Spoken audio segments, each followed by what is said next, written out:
Hello students, मैं अक्षय स्वागत करता हूं आपका एक एकेडमी में। आज हम एक नया चैप्टर शुरू करेंगे जिसका नाम है motion class 9th। Okay, physics का चैप्टर है। So let's start. चलिए शुरू करते हैं। फर्स्ट ऑफ ऑल, मोशन क्या होता है?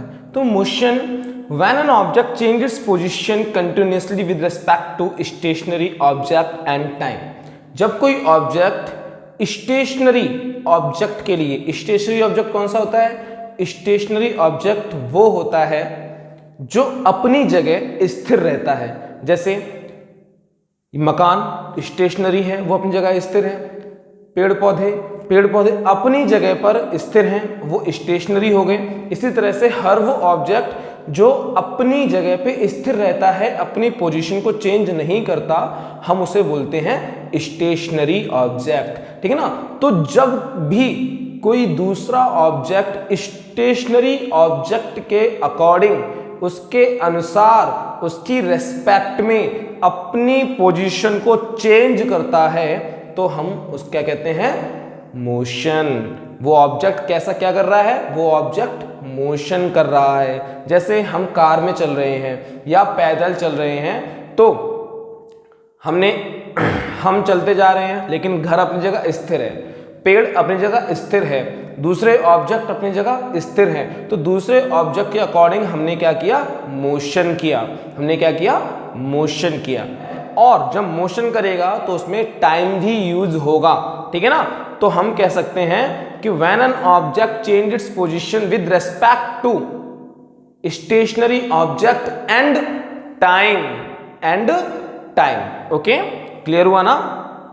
अब देखो, कई बार क्या होता है कि जो मोशन है वो ऑब्जर्व किया जा सकता है, लेकिन कई बार जो मोशन है वो ऑब्जर्व नहीं किया जा सकता।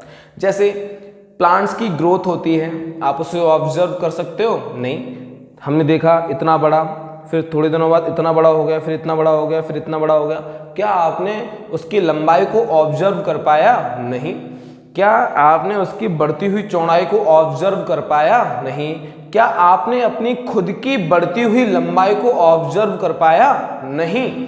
ठीक है ना? अच्छा, एक घड़ी का एग्जांपल लेते हैं। घड़ी में जो आवर वाली सुई होती है ना, या जो मिनट वाली सुई होती है, क्या उनके मोशन को आप ऑब्जर्व कर पाते हो? नहीं।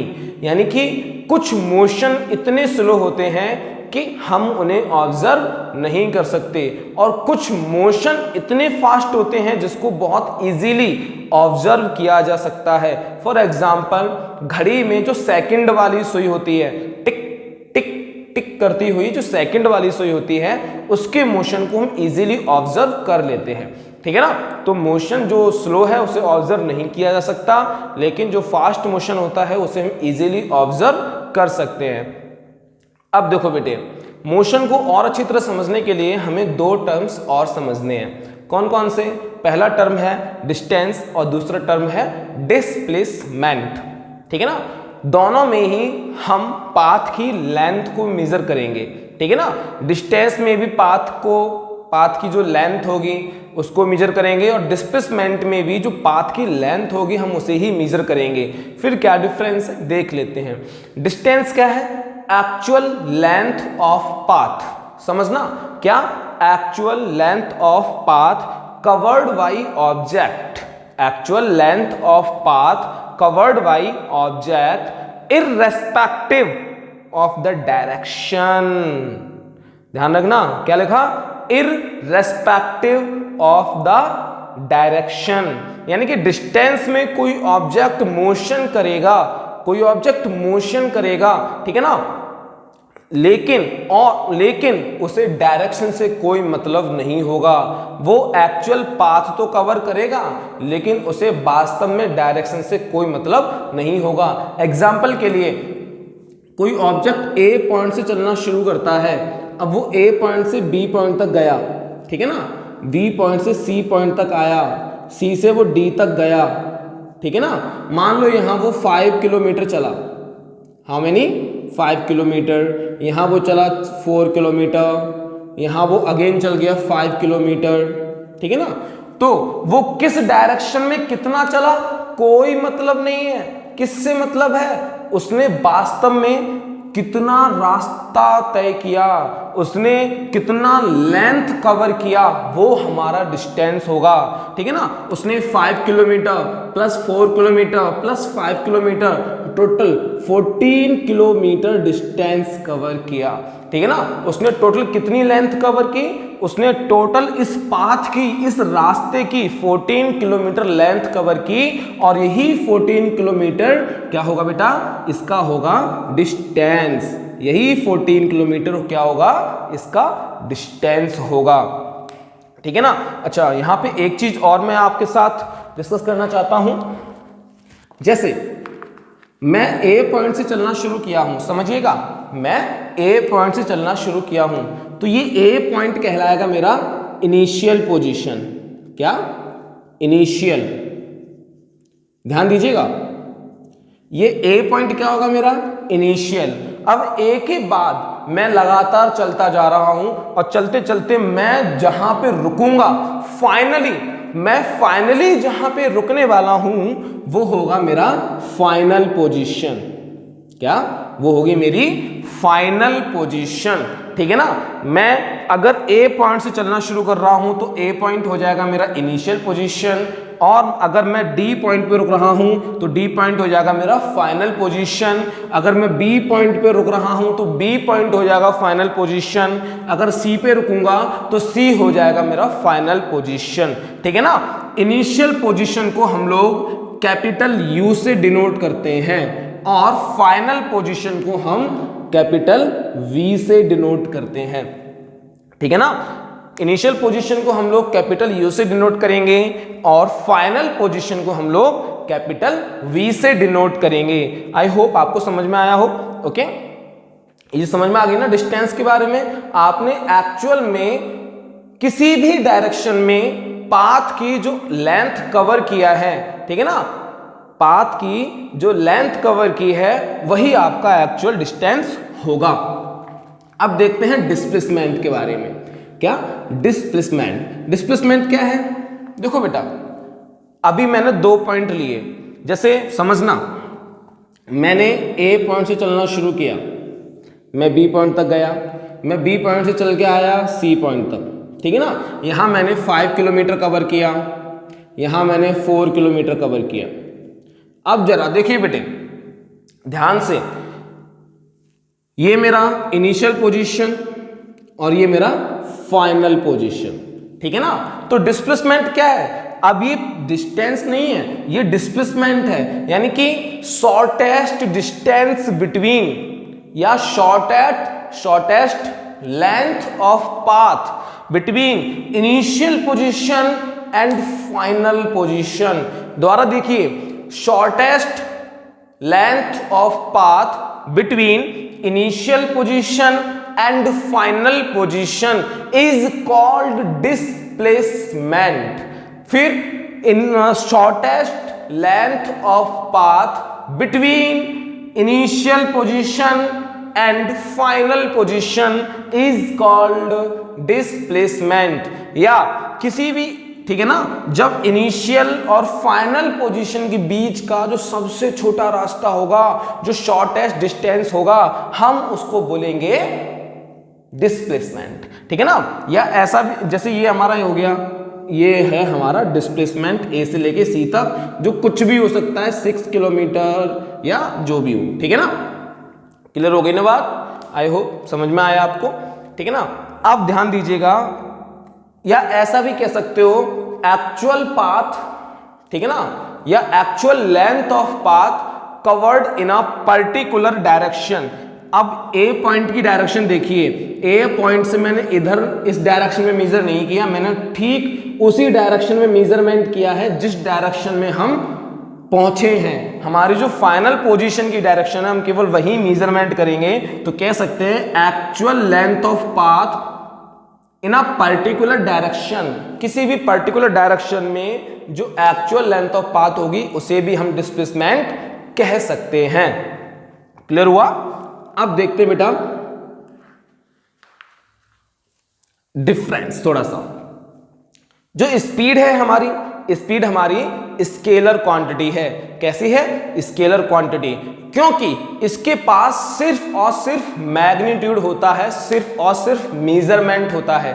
अभी देखा ना हमने देखा कि हमारा कोई ऑब्जेक्ट है जो ए से बी तक गया, बी से सी तक गया, फिर सी से ए तक आया, ठीक है ना, वो ए से बी गया, बी से सी गया और सी से फिर वापस ए आया। उसने यहाँ कवर किया 5 किलोमीटर, यहाँ कवर किया 4 किलोमीटर, यहाँ कवर किया उसने 7 किलोमीटर, ठीक है ना। तो अब क्वेश्चन ये बनता है कि जब उसने इतना कवर किया तो उसका डिस्टेंस कितना रहा। तो डिस्टेंस में हमें डायरेक्शन देखनी नहीं है, डिस्टेंस में डायरेक्शन देखनी नहीं है। वो ए से बी तक गया 5 किलोमीटर, तो 5 प्लस 4 चला तो 4 प्लस 7 चला तो 7, तो टोटल उसने कितना डिस्टेंस कवर किया? उसने टोटल कवर किया 16। कितना? 16 किलोमीटर। ये हो गया उसका डिस्टेंस। क्या हो गया? उसका डिस्टेंस। लेकिन बात की जाए किसकी? डिस्प्लेसमेंट की। तो डिस्प्लेसमेंट में मैं क्या बोल रहा था? हमें डायरेक्शन देखनी है, ठीक है ना, हमें शॉर्टेस्ट डिस्टेंस देखना है। तो देखो बेटा, ए से बी तक गया, ठीक है ना, ए से बी तक गया, फिर बी से सी तक गया, सी से वापस लौट के ए पे आ गया, यानी उसकी इनिशियल पोजीशन भी ए है और फाइनल पोजीशन भी ए है। तो क्या उसने कोई भी किसी भी डायरेक्शन में कोई भी डिस्टेंस कवर किया?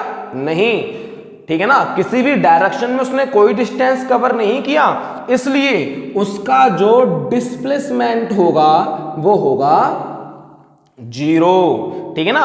अब आपने क्या देखा? आपने देखा कि जो डिस्टेंस है उसमें हमें कोई मतलब नहीं है, केवल हम मेजरमेंट कर रहे हैं, तो केवल मैग्नीट्यूड निकाल रहे हैं, इसलिए जो डिस्टेंस होगा वो होगी हमारी स्केलर क्वांटिटी। लेकिन हमने डिस्प्लेसमेंट में डायरेक्शन को भी देखा और मेजरमेंट भी किया, तो क्योंकि डायरेक्शन भी है मेजरमेंट भी है, इसलिए डिस्प्लेसमेंट हमारी होगी वेक्टर क्वांटिटी। अब देखिए बेटे, यहां आपने क्या देखा कि उसने डिस्टेंस तो कवर किया लेकिन डिस्प्लेसमेंट हो गया 0। यानी कह सकते हो कि किसी भी ऑब्जेक्ट में ऑब्जेक्ट का जो डिस्टेंस होगा वो कभी 0 नहीं होगा, लेकिन डिस्प्लेसमेंट 0 हो सकता है। डिस्टेंस कभी नेगेटिव नहीं होगा लेकिन डिस्प्लेसमेंट नेगेटिव हो सकता है, ठीक है ना। डिस्टेंस और डिस्प्लेसमेंट ये दोनों एस से डिनोट किए जाते हैं, ठीक है ना, दोनों के दोनों कैपिटल एस से डिनोट किए जाते हैं, क्योंकि दोनों एक्चुअल में है तो डिस्टेंस ही, ठीक है ना। एक में डायरेक्शन है एक में डायरेक्शन नहीं है, लेकिन एक्चुअल है तो दोनों डिस्टेंस ही, दोनों लेंथ ही तो है, तो हम इन दोनों को एस से डिनोट करते हैं। इन दोनों की जो ऐसा यूनिट होने वाली है वो ऐसा यूनिट होगी मीटर। क्या होगी? मीटर, जिसको हम स्मॉल एम से डिनोट करते हैं, ठीक है ना। अब वो क्लियर हुआ। आगे देखते हैं। कभी कभी माय डियर स्टूडेंट्स कुछ लोग क्वेश्चन पूछ लेते हैं कि क्या इन दोनों का मेजरमेंट इक्वल हो सकता है, इन दोनों की मेजरमेंट वैल्यू इक्वल हो सकती है? यस श्योर, इन दोनों की मेजरमेंट वैल्यू इक्वल हो सकती है। कैसे हो सकती है? अगर कोई ऑब्जेक्ट एक स्ट्रेट लाइन में चलता है, केवल ए पॉइंट से वो स्ट्रेट लाइन में बी पॉइंट तक गया, किसमें? स्ट्रेट लाइन में, ठीक है ना। अब वो जब स्ट्रेट लाइन में चलेगा तो उसकी इनिशियल पोजीशन और फाइनल पोजीशन के बारे में जरा सोचिएगा, उसकी इनिशियल पोजीशन और फाइनल पोजीशन के बारे में जरा सोचिएगा। तो जब डिस्टेंस कवर करेगा तो डिस्टेंस भी इनिशियल और फाइनल पोजीशन के बीच का ही होगा। मान लो उसने 10 किलोमीटर कवर किया, कितना? 10 किलोमीटर कवर किया, ये डिस्टेंस हो गया, ठीक है ना। क्या हो गया? डिस्टेंस। लेकिन भाई डिस्प्लेसमेंट भी क्या है? Shortest distance between initial position and final position, और वो भी क्या है? 10 किलोमीटर। डिस्प्लेसमेंट भी क्या है? 10 किलोमीटर। तो आप क्या देख रहे हो? स्ट्रेट लाइन में दोनों का जो मैग्नीट्यूड है, डिस्प्लेसमेंट का मैग्नीट्यूड और डिस्टेंस का मैग्नीट्यूड इक्वल है। ठीक है ना। तो कोई अगर ऐसा क्वेश्चन पूछता है उसका आंसर आपके पास होगा, ठीक है ना। एक एग्जांपल लेते हैं सर्कुलर मोशन का, कि अगर आप कोई सर्कुलर मोशन कर रहे हैं तो उस केस में आपका डिस्टेंस और डिस्प्लेसमेंट क्या होगा। तो देखो मेरे बच्चों, जब आप एक सर्कुलर मोशन करते हैं तो उस सर्कल की कुछ ना कुछ रेडियस होगी, ठीक है ना। तो देखो बेटे, इस केस में आप कितना डिस्टेंस कवर करेंगे। मान लो इसकी रेडियस r है, तो इस केस में भाई इसका जो सरकमफ्रेंस होगा, क्या इसका जो सरकमफ्रेंस होगा उतना ही डिस्टेंस तो आप कवर करोगे। तो आप डिस्टेंस कितना कवर करोगे, आप डिस्टेंस कवर करोगे, सरकमफ्रेंस का फॉर्मूला क्या होता है 2 पाई r। तो कितना डिस्टेंस कवर करोगे 2 पाई r। लेकिन डिस्प्लेसमेंट की बात की जाए तो अगर कोई ऑब्जेक्ट यहां से चलना शुरू करता है और चलते चलते चलते चलते चलते घूम के वापस यहीं पे आता है, तो देखो बेटा उसकी इनिशियल पोजीशन अगेन यही हो जाएगी और फाइनल पोजीशन भी अगेन यही हो जाएगी। तो एक सर्कुलर मोशन में अगर ऑब्जेक्ट जहां से चलना शुरू करता है वहीं पे रुक रहा है तो उसका जो डिस्प्लेसमेंट होगा वो बेटा बार बार हो या 0। अगर वो ऑब्जेक्ट हाफ सरकमफ्रेंस कवर करता है, मान लो वो ऑब्जेक्ट यहां से चलना शुरू किया और यहां आके रुक गया, तो बेटा उसने r प्लस r, एक r ये और एक r ये, कितना डिस्टेंस कवर करेगा वो 2r। तो उसका डिस्प्लेसमेंट कितना हो जाएगा 2r। लेकिन डिस्टेंस कितना होगा, तो उसका डिस्टेंस हो जाएगा भाई उसके रेडियस वो सरकमफ्रेंस का आधा कर दो अपॉन 2, तो कितना हो जाएगा pi r। Okay students, next topic है हमारा uniform motion and non uniform motion. So uniform motion क्या होता है, when an object covers equal distance in equal interval of time. दोबारा, when an object covers equal distance in equal interval of time. Example पहले समझ लेते हैं कि जब कोई ऑब्जेक्ट इक्वल टाइम में इक्वल डिस्टेंस कवर करता है तो हम उसे बोलते हैं यूनिफॉर्म मोशन। देखिए बेटे, यूनि का मतलब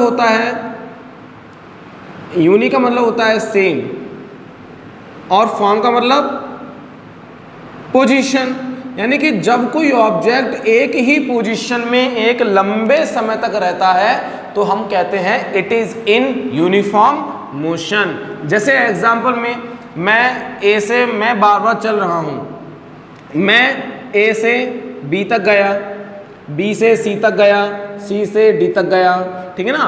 पहले सेकंड में मैंने 2 मीटर कवर किया, दूसरे सेकंड में मैंने 4 मीटर कवर किया, तीसरे सेकंड में मैंने 6 मीटर कवर किया, ठीक है ना। तो आप क्या देख रहे हो कि अगर मैं एक ऑन एन एवरेज निकालूं तो 2 1 जा 2, 2 2 जा 4, 3 1 जा 3, 3 2 जा 6, यानी कि मैं बार बार एक सेकंड में 2 मीटर डिस्टेंस कवर कर रहा हूं। क्या देख रहे हैं कि मैं बार बार एक सेकंड में 2 मीटर डिस्टेंस कवर कर रहा हूं, यानी इक्वल टाइम में इक्वल डिस्टेंस कवर कर रहा हूं। ऐसा जो मोशन होगा इसको हम बोलेंगे यूनिफॉर्म मोशन, ठीक है ना। इसको क्या बोलेंगे, यूनिफॉर्म मोशन। इसका जब ग्राफ बनाएंगे तो देखो बेटा, एक तरफ आ रहा है डिस्टेंस और एक तरफ आ रहा है टाइम। तो इसके ग्राफ में भी हम 2 एक्सिस लेंगे। कौन कौन सी एक्सिस लेंगे, time axis and distance axis. Okay, चलिए देखते हैं बेटे, हम इसका ग्राफ बनाते हैं। तो आप देखिए इसका ग्राफ कुछ इस तरह जाएगा, ये होगी हमारी टाइम एक्सिस, ये होगी हमारी डिस्टेंस, ठीक है ना। 0.12 टाइम सेकंड्स में होगा, 3 4 5 6 ये मीटर में होगा, ठीक है ना। 1 2 3 4 5 6। जब मैंने पहले सेकंड में 2 मीटर कवर किया तो ये मेरा गया पहला सेकंड, ये गया 2 मीटर, तो मेरा पहला पॉइंट यहाँ गया। फिर मैंने दूसरे सेकंड में 4 मीटर कवर किया था, ये तो था, ये गया मेरा दूसरा सेकंड, ये गए मेरे 4 मीटर, ठीक है ना। तीसरे सेकंड में मैंने 6 मीटर कवर किया, ये गया मेरा तीसरा सेकंड और ये गई 3 मीटर, ठीक है ना। तो ये पॉइंट यहाँ गया। तो जब मैंने एक लाइन खींची तो वो मुझे कैसी मिली, एक स्ट्रेट लाइन मिली।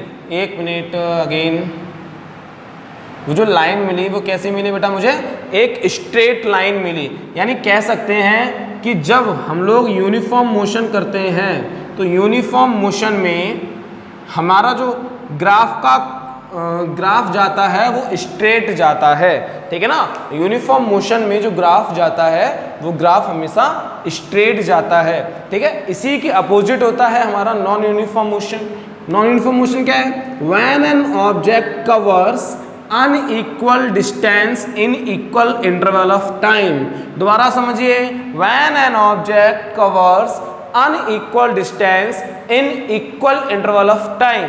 जब कोई ऑब्जेक्ट इक्वल टाइम में अनइक्वल डिस्टेंस कवर करता है तो हम कहते हैं it is non uniform motion.